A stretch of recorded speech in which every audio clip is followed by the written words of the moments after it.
අපි බලමු ව්‍යාකරණ ගණනාවක් තියෙන එකෙන් තේ කරා කියන ව්‍යාකරණය.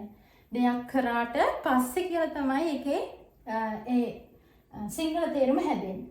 තේ කරා කියන ග්‍රාමයක පාවිච්චි කරන මෙහෙමයි. අපි ක්‍රියාපදයක් සමග පාවිච්චි කරන ක්‍රියාපදය තේකේ වලට හරවලා.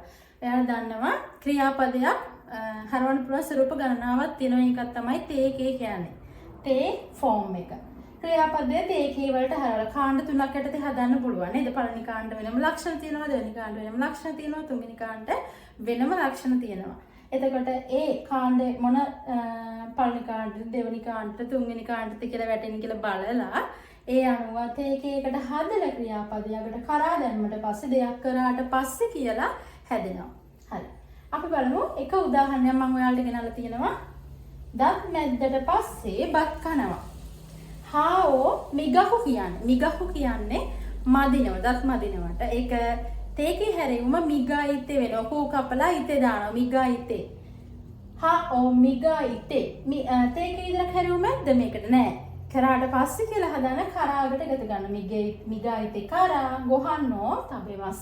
දත් මැද්දට පස්සේ බත් කනවා. ඔන්න තව උදාහරණයක් මම ගෙනාවා. ගෙදර ගියාට පස්සේ ගෙදර වැඩ කරනවා. උචියේ ඉකු යනවා කියන්නේ ඉකු.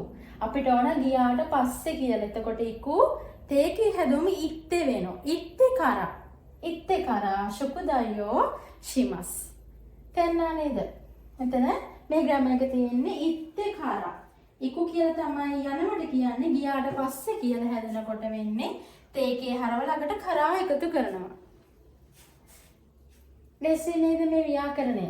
මේ වගේ නැවතත් වැදගත් වීඩියෝ එකක් අරන් එනකම් ඔයාලා හැමෝම සතුටින් පරිස්සමෙන් ඉන්න. සයිනරා.